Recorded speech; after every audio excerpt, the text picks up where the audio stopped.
நடுவினிலோ தெருவினில் மித வெயிலினில் இத வெளிச்சத்தில் மழை வரும் என உன்னை தரும் என அண்டத்தின் எண்ணம் என்னென்ன என நீ அமைத்திடும் வீட்டுக்குள்ள பூச்செடிகளின் பூக்களை வெள்ள சுருள் முடியுடன் இரு மகன்களை இறை வழங்கிட இமை நிறந்திட கட கடவென கவிதைகள் என கதை வளர்ந்ததும் அவர் வளர்ந்ததும் மறுமுறை இருமுறை உன் பிறவியை கிடைக்கணும் அவர்களுக்குமே உன்முகம் கொண்ட இரு மகள்களை இறை அருளிட அனைவரும் அழகிய சுய படங்களை எடுக்கவே பக்கத்துல நாம் பாடுக்க வழி சொல்லம்மா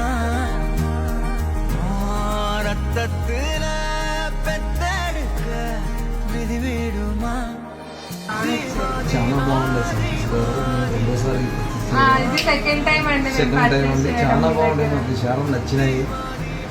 మా అమ్మ నాన్న అంటున్నారు, మా చెల్లికి కూడా మళ్ళీ ఇంకా అక్కడే పర్చేస్ చేద్దామని అంటున్నారు. Thank you so much.